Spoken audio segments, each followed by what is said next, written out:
guys doing today? Good. Thank you guys for coming to Spark. My name is Brooke Benton. I'm a sales engineer with Cadmium. This is...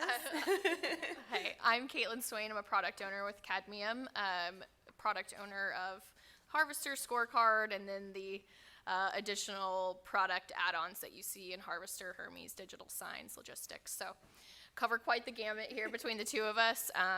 And Brooke's actually going to kick us off, so I will get out of your way and let's get started.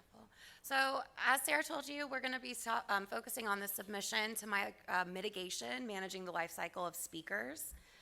So those are our photos. We're going to start with the Cadmium speaker life cycle. And so we put this graphic together just to kind of describe the flow of the data and really what speakers experience from the entire event cycle. So we're going to start with the abstract scorecard of the submission and review process. Speakers are going to interact with the submission module and input their submissions to be scored or judged, hopefully to be accepted for the event itself. After they get accepted, they're going to move, their presentation data will move from the submission and review module to our database, our education harvester, where the speaker will begin to interact with their own data in a series of tasks, and we'll be talking about that in a few minutes. But that's going to be how they are giving or delivering or receiving any of the information for the event from the event coordinators. They also would have the ability there to input their own contributions for the data, so this makes it a much more efficient method of doing things for your event coordinators. From there, we're going to move to the actual event, and so that's where we enter Event Scribe, our attendee-facing products, our website, our mobile app. The data moves from the harvester to those products seamlessly. It's all integrated. So basically, once you have collected that, presentation title or that submission, the data is moving through our products automatically as it gets approved and then pushed in to be facing for the attendees. And then finally, after the event, we do have learning management system solutions, and we have a very seamless process to then push that data from the harvester as it's feeding, your attendees for your actual event into an LMS system so that you can continue to monetize that data, those presentations, for anybody who maybe missed the event, wants to come back and gain professional credits or watch the sessions. And so as we move through, we're going to mainly focus on the abstract scorecard, the submission and review module, as well as the education harvester, the database module, and the speaker management module. So we're going to kind of touch as we move through the descriptions of how to use those products efficiently on where that falls in the speaker life cycle. But so we'll start with the abstract scorecard, and this is Cadmium's term for our submission and review module. This is a quick summary of some of the tools that the scorecard does, but again, its primary focus is to be a front-end interface for your submitters to log in, complete very simple tasks that will collect any type of guidelines or assets that go along with their submission package. And we'll talk about how to use those tasks in a few minutes. It also has a review module in which you can send reviewers to a front-end interface so that they can receive any of the submissions you've assigned to them. And using technology for this solution just makes it very quick and efficient for you as the coordinator. All of your data is in one place. There are tools built into the system that we'll take a look at that help get information out very quickly and help organize it so that when you need to pull it out or move it over to your harvester, it's all set up and organized for you. The scorecard definitely allows for a lot of flexibility because we can set up multiple types of scorecards. It's not just the traditional, maybe abstract submission that most people think of. We can also handle symposia submission types as well as award-based submissions. So, really anything that you need to collect and then have judged, for any part of your program can be received in the scorecard. So these are some screenshots of the submission, the front end of the submission module. You can kind of see over on the left side that we have the task list. This is what the submitter would see when they first log in. And these are tasks that you would set up as an event coordinator on the admin side to collect any of the details that need to come with your submitter guidelines. The right side is going to be inside of one of these tasks themselves, just gives you an idea of what the submitter sees. But this is a really easy interface for them to use. It's very intuitive. They move down the task list and they can easily come back. They can save their data and come back to it. So it's not really like a one and done process, but it just helps keep everything, like I said, in one spot. They will initially put in a submission title, and so all of the details, all of the items that are being captured in the tasks or collected are going to follow that title in this database, but also you'll see in the education harvester when it gets moved. So there's never going to be a situation where an event coordinator in our system is going to have to piece back together those items. That all follows that title in the movement, and we'll see that in a few minutes as well. So these are the main features of the submission side of the scorecard that I felt could maximize the use of it.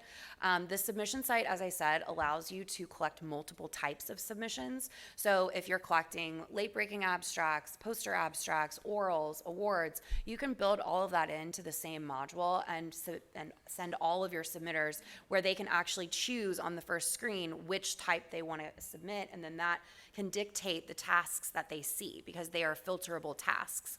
And so that brings me to this, and you can see a screenshot here of where they can actually select those multiple submission types.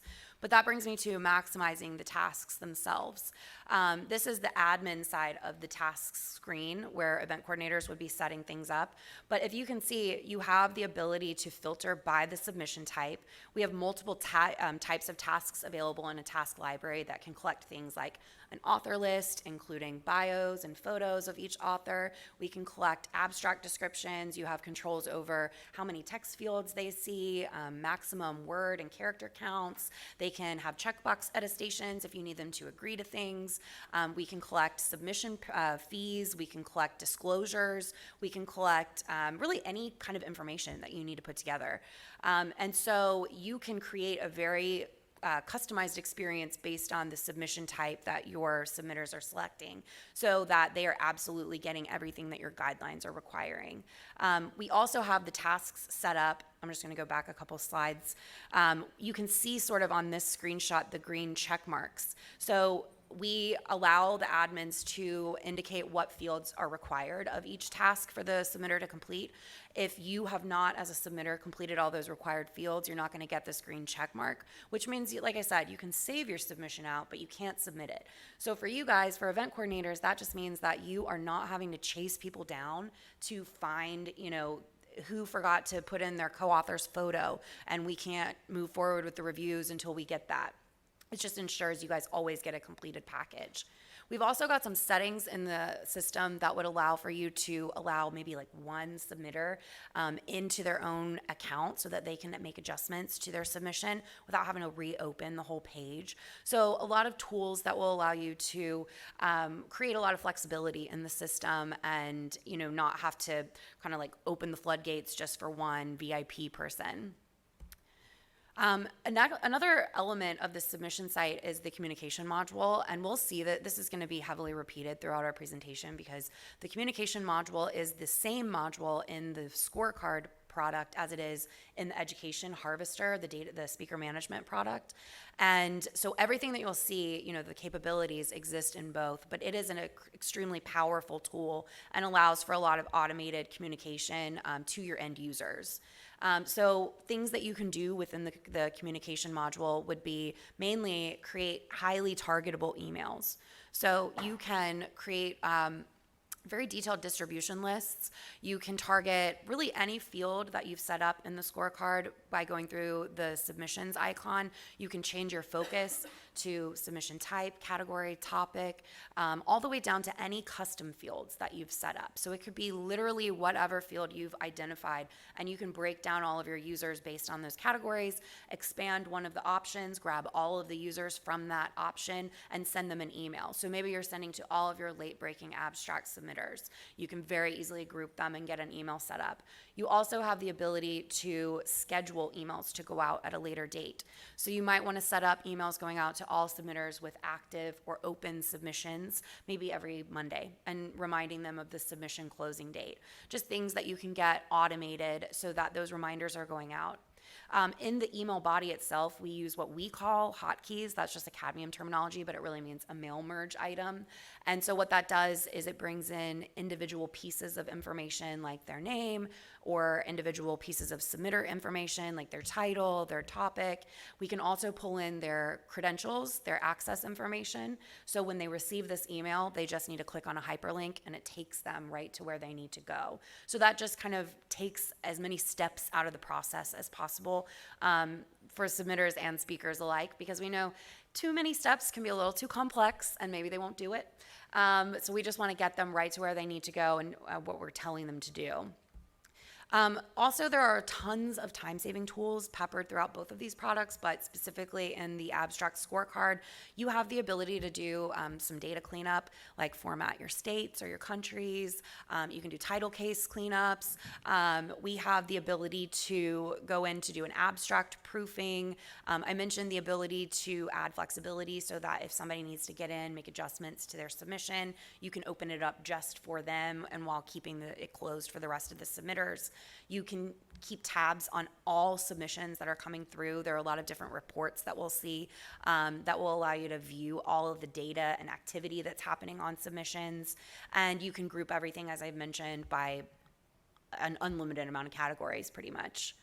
And as I said, lots of reports available. So things like the submission index, which is going to show pretty much all data for each submission. So that's a really good report to run if you want to do a dump. The active task report, that one is going to show you, as I mentioned, any activity that's happened on any task by a user. So if you're trying to keep up with what's going on in each task, this is a great report to run. All submitters, that's going to show you a report of every submitter, and you can group them by type or topic or anything. So if you need to pull basic information, and then the basic statistics stat or report, that's going to show stats on each submission, how many times it's been edited, if it's been submitted, how many tasks are left, that sort of thing. So we're going to move over to the review side of things. And I just kind of want to go through some of these tools within this side of the module. I know we're mainly focusing on the speaker lifecycle, but you might have some people who are submitters, also reviewers, and also going to be eventually presenters. So you might have some people that you're working with that are going into the review side of things as well. It works very similarly as the submission side. You can see here on the left side of the screen that we've got the task list, which is a bit more out of the box than submission. Most reviewers are going to have the scorecard, which you see here in the center. This is the rubric where they're going to grade each abstract or submission they've been assigned. And then they also will have the review summary, which is a tool that allows them to kind of keep their abstracts or submissions they've been assigned organized. They can do things like mark favorites, put a flag, put notes in. They can review any answers they've put in for the submission right from there and get to the scorecard. And then we also have something called the chair role, which we'll talk about in just a second. But that will allow the people who are marked as chairs to see what's called the recommendation summary. And like I said, we'll review that in a minute. But so these are some of the elements within the review module that I found to be the most efficient, especially when you are preparing your data to be pushed or migrated into the education harvester. So we'll start with the review assignment tool. I've mentioned that a couple times. This is the tool that will allow you en masse to assign submissions or abstracts to each reviewer. So you have the ability, you can kind of see here, to open up the focus menu and change your category view. So you can look at it by submission type, which is what this view is on. You can then grab all of the submissions from one submission type and move on to the next step to assign to a particular reviewer. You can also group your reviewers in particular review groups, so you can focus by review group if needed. And then we have the ability to set rules like distribution rules, or turn on things like the automatic reviewer conflict checker, just time-saving tools that are going to go ahead and point out things like obvious recusals, where maybe the organization field for the submitter and the reviewer are the same, or the same thing for like the email domain. And then things like weighted distributions. Maybe you want only reviewers that have very few abstracts assigned to them right now. You want to load them up until it's even across the board, and then you want to do weighted distribution. So things like that you can kind of set up to make the system do for you. And then the last step, you would obviously review all of those assignments and then mark them as set. From there, you would utilize that communication module we talked about to send out communication to your reviewers and announce initially the review site is open. You can use that credentials mail merge item, so all they have to do is click a link to get to the review site and get to where they need to go. You can also use this to send out reminders, as we talked about, because you can schedule these to go out at a later date, and a lot of customizable distribution options. So, like I said, you can really heavily target these. The review questions themselves are very customizable as well. This is a look from the back end, the settings page of kind of how you can set them up. But you can see that you can have numerical grading, yes, no, true, false, long response, all different types of questions. You can put whatever you want in the actual body of the question. If you have a high or a low score, you can indicate it specifically what your high and low score is. You can also set up multipliers, and then you can filter all of these questions by those submission types. So you, again, just like you did with the tasks for your submitters, can create a customized experience for your reviewers based on the type of abstracts that they are reviewing. And then back to that chair role that I mentioned. So if you have a need for people to have more of like a supervisory role over your reviewers, maybe committee chairs, track leaders, that sort of thing, or even staff members, you can set them as the chair role. And so this is going to allow those users to view not only submissions that have been assigned to them as an individual reviewer, but also all submissions either in total or as all submissions within a particular maybe review group that you've set up. And so they can come to the scorecard, which looks almost the same as what individual reviewers would see, except they can now see all of the individual reviewers' responses. So this is really great if you have a committee, and especially if that committee prefers to get together and review all of the data, like in a group in one sitting. This makes it very easy to go through individually or to go by question and see each response per question. You also have the option of adding in what's called the chair decision field here. So if your chairs want to mark, their consensus of accept, reject, they can do that. And then you could even go further and completely copy and paste your chair decision field into your final decision field. That's just one way that some clients have utilized their review module, but you can just kind of see how all the automation allows for that data to move very seamlessly with very minimal manual work from you guys. And then finally, again, back to reporting. The review section has a lot of very useful reports. So we've got a few different types of review summary reports. These are going to be the number one things you guys want to go for because they're going to show a report. Mainly the one in the screenshot, the review summary brief 2, is every submission on each submission on one line, and it's going to show across those columns every score that they got from each reviewer, any comments from each reviewer, the final decision, the chair decision. We've also got some that got a bit more granular and break it down per reviewer, per submission. I talked about the chair decisions role. That's going to show if you have that drop down for your chairs or your committees to kind of make like a consensus decision. You can easily look at the responses. And then the review assignment conflicts report. Again, that goes back to the assignment tool, but that's going to show you any conflicts that the tool runs and sees so that you could manually make switches. And it is very easy in the system to individually change a review from one person to another. So I know that that's pretty common, if you get recusals or just other things pop up. It's super, super easy to go into the system and update a person, take a review off of them, and put it onto another person. You don't have to delete that, record. You don't have to do anything like that. It just switches automatically. So again, just utilizing the technology in the system to do these tools to make things a bit easier and get things a bit more organized for your data as you're kind of getting it ready for your final decisions. So the next couple things that I'm going to talk about are they're doable in both the scorecard and the harvester. So as I mentioned, the communication module exists in both products, as well as the next few things that we're going to talk about. If you're using just the scorecard, which some clients do use just the scorecard, and then they do speaker management outside of the system. A lot of these are great to have in the scorecard, but in my opinion, a lot of these items are best done in the harvester, but I just wanted to cover them. But so Communication. The communication module, I know we've talked a lot about it, but I just kind of want to review some of the stuff. You can very easily send targeted emails to really any of your end users in that module. So scorecard, it's going to be submitters, reviewers. Ed Harvester, it's going to be presenters or moderators or whatever their role is. They are not only targetable, they're also customizable. You can add very specific mail merge fields to pull in all kinds of information that you've collected in the system. You can also track them. We keep click-through tracking, bounce-back tracking in the back end, and it's very easy to resend. So if you're on the phone, someone says, I just haven't gotten it, we have a report that you can look at and very easily resend it right to them. And you also can set up what's called an SPF record so that the email looks like it comes from you or your domain, so that it doesn't look like a spoofing email for your users. So your project manager, if you guys are unfamiliar with that, can walk you through steps on how to do your SPF record, but that's a really beneficial thing to do so that your communication is reaching people.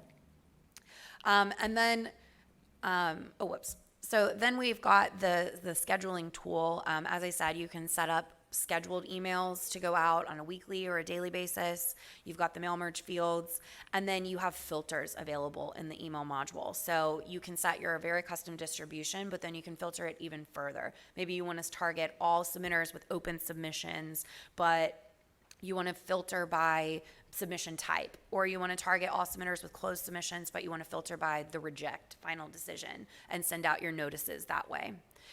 Lots and lots of ways that you can really, curate your data.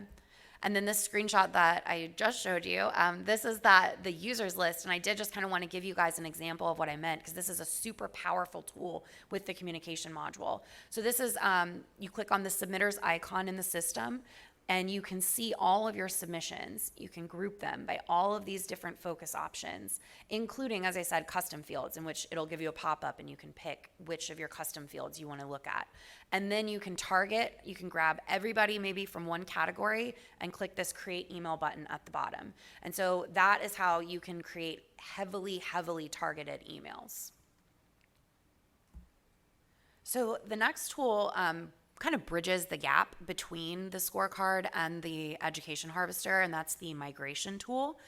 If you are going from the abstract scorecard to the education harvester module, you'll be using this. And what this does in a nutshell is it transfers, or does it copy and paste essentially from the scorecard into the harvester for all of your accepted submissions. So the tool will have you go through some really light field mapping and decision making, and we'll look at some screenshots of that in just a second. And then it will migrate. This is some examples of the data that it will migrate, but basically all of the abstract data. And you'll do this by your final decision categories.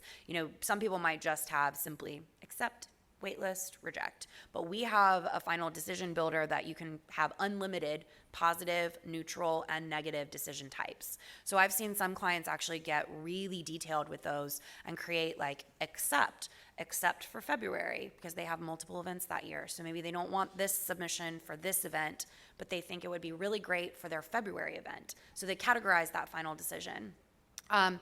Any disclosure data, any profile data, any of the custom fields, we can collect files in the submissions. Those are all going to be passed over to the Ed Harvester in this migration.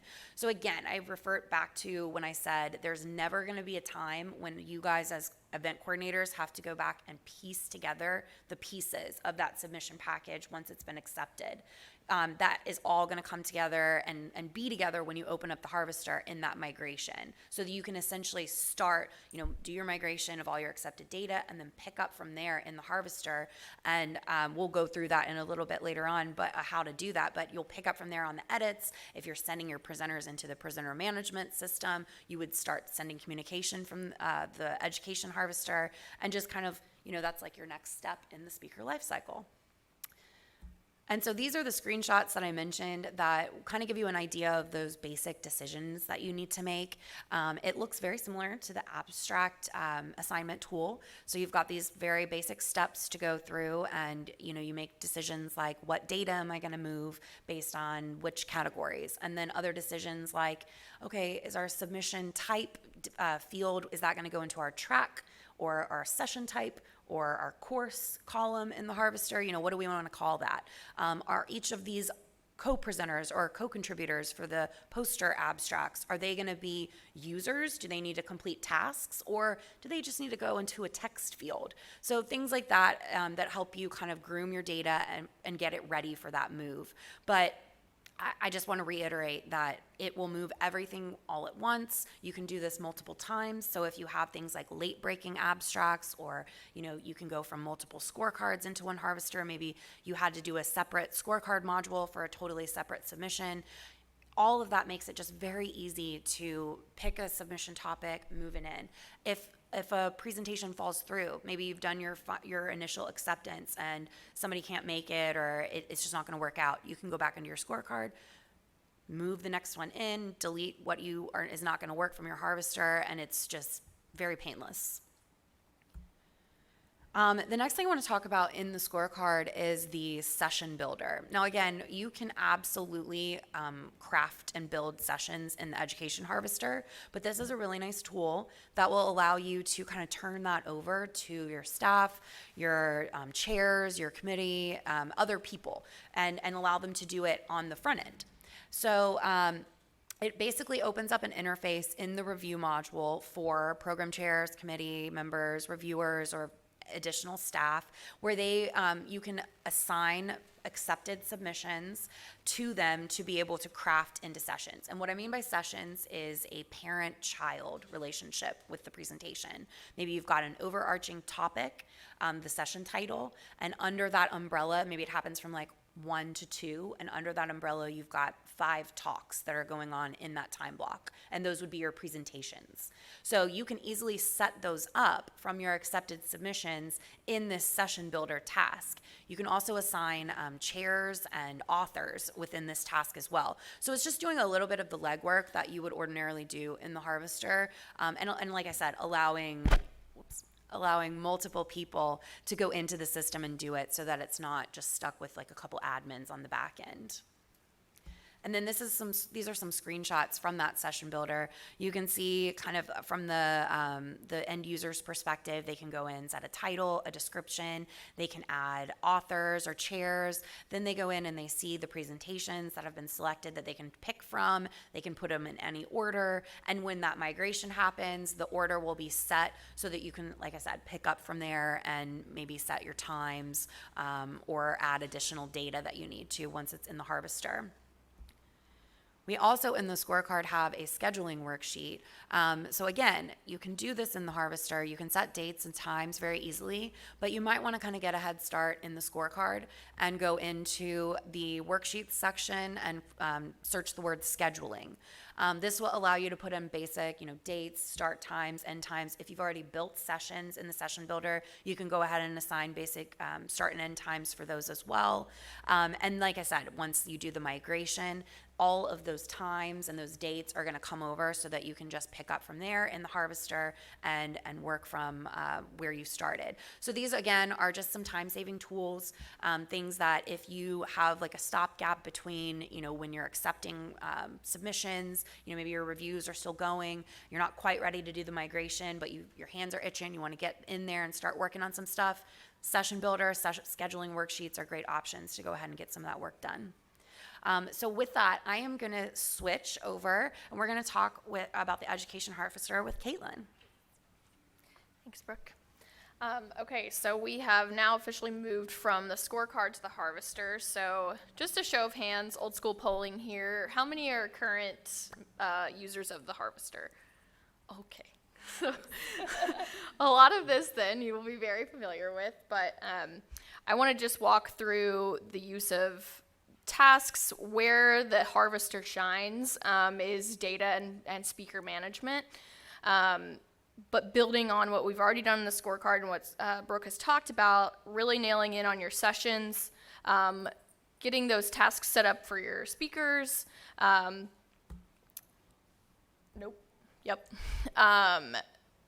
Cleaning up your data if in case what you brought over needs to be adjusted a little bit.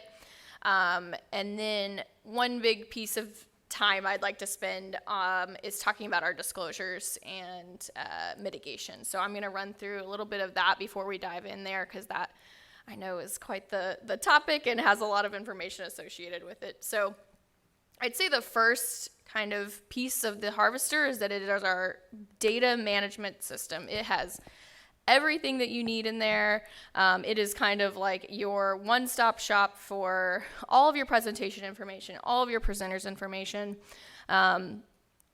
As Brooke mentioned, migrating over from the scorecard, you have unlimited migrations. You also have unlimited imports. So as somebody who used to work on your side, I know that things do not come in all the time at the same time. So uploading that presentation information, working with your team to get that in as much as you can to get rolling on starting to build out your schedule. Using the worksheets is a great tool for mass editing. There are so many things that you, instead of doing piecemeal through our presentation editors, or going like cherry picking through each one of them, you can mass edit in the worksheet, and one of those is scheduling your sessions. So right now, that's how I would recommend building out your sessions with that parent-child structure that we use. They're just the easiest way I have found also as a previous user to pretty much do everything that I need to quickly in our system through those worksheets. Additionally, in the harvester, we also have data cleanup tools. So they're pretty much the same. There are some additional ones that we have our learning objective cleanup. One that I really liked was reordering your speaker roles. It's called like bubble up speaker role. And so it allows you to decide who you want to be that presenting author. Maybe it didn't come over that way, but it's a great way for you to organize your roles within your presentations. So moving from data management to speaker management, which is why we're all here, understanding the life cycle of speakers and the crazy journey that they go on in preparation for your event. So we are continuing that task-based system. There are a lot of tasks in the harvester, but we hope that they cover all of the needs of your speakers and what you need from them. It's where you're gathering information from speakers, whether that's their biographies, their headshots, their, some of the more private data that you might need to collect, W-9s. It's used for a little bit of everything. In the picture here, you can see this is like the task page, the dashboard that a speaker would see. So pre-bangs, just like to say, this is an old picture. But it's a great way for them to not only see their presentation information, which is usually down at the bottom, it's their tasks, and it's, if you're using ARS in our system, it's a great way for them to see all of that here, and they can launch discussion, respond to questions. So it's kind of their one-stop shop to see everything associated with their presentation and the speaker responsibilities that they have. Additionally, disclosure management will be here. This is where they're going to either confirm what's already been migrated over from the scorecard, or it's where they're going to submit their disclosure information for the first time. Just a few tasks I do want to highlight because they are obviously very different in the harvester than they are in the scorecard. We, in the last year and a half, worked really hard to launch our WarpWire task. So this is a great tool for speakers to get into our system, get on their dashboard task page, never have to leave the system, and record their presentation. You have the ability to set that task up to do both recording and MP4 upload. From there, that task and their recording or upload will produce closed captions that they can actually get in, review, make edits to. There is additional reporting that you can have on WarpWire as well. So it's just a more comprehensive recording task instead of having to work in one system, record it, upload it, which they still have the ability to do, but we wanted to give them kind of an all-encompassing experience where they can do that in our system. The gone but not forgotten on-site travel and accommodation tasks that I am excited to hope that they have a resurgence here in the next year.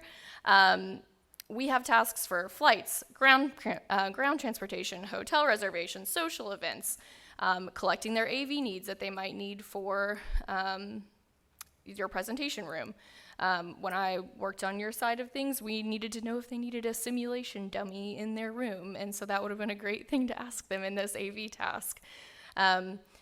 Content-related tasks are our bread and butter here in the Education Harvester. We have just about every upload or content collection task that you need or could think of. So whether that's a general upload task where you just need to collect PDFs or documents. There's a task for that.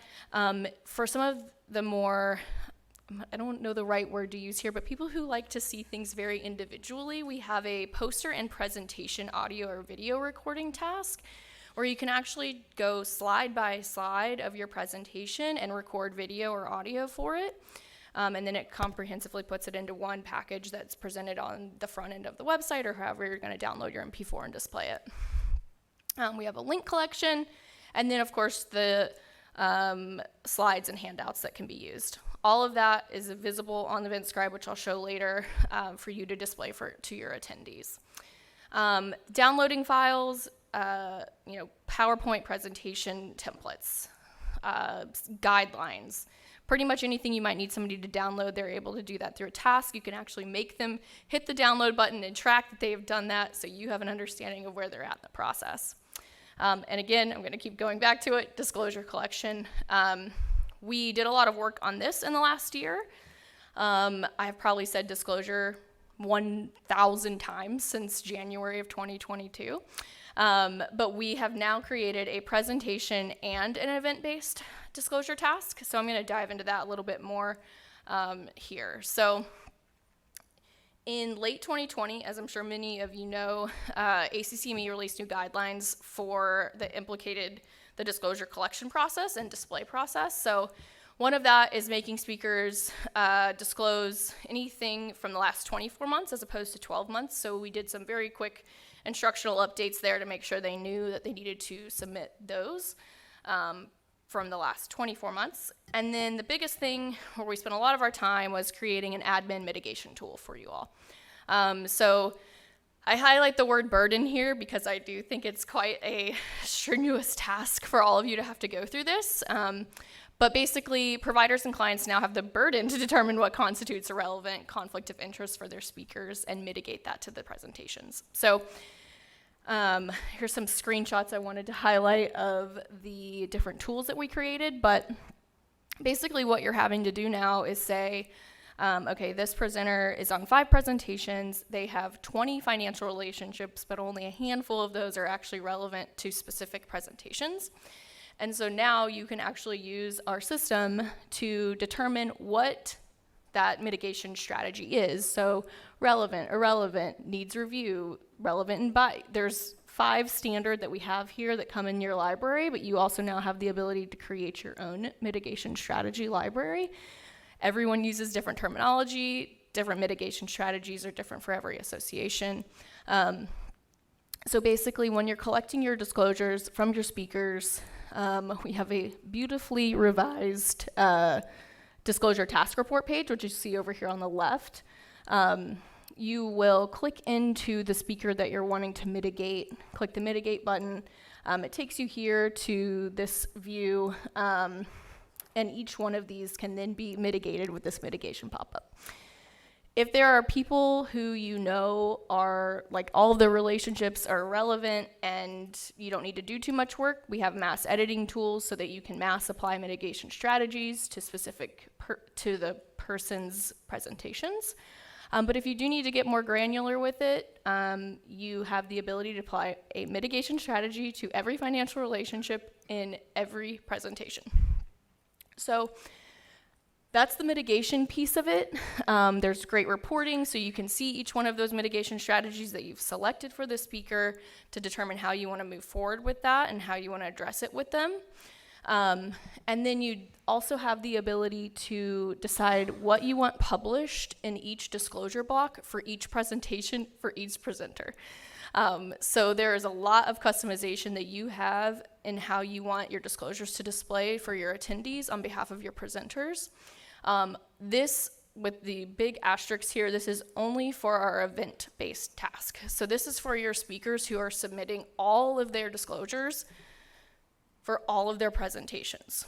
We also have that presentation-based task or submission-based task in the scorecard, which migrates over to the presentation-based task, where they can actually self-disclose what relationships are relevant to that specific presentation or submission. So that it's kind of putting the responsibility on them as opposed to you all having to do that mitigation strategy application here. So with that block where I say published, that's what's actually going to be showing on EventScribe. So that will lead me here conveniently. So all of the content that you're collecting, all of the information that you're collecting has to land somewhere. Hopefully it's EventScribe and you're using either one of our website or app products, but the published column here basically is dictating what's going to show here for your presenters. Whether or not you want that to show at a speaker level, presenter level, session level, you have the control to decide where you want that to display. But it's not only disclosures, obviously that's a big part of it, but it's all of that content that you've collected in the Education Harvester.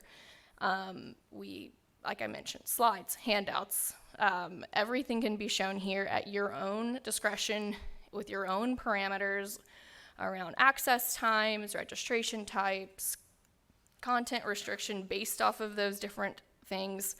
And you have the ability to set those timelines up that fit for your event.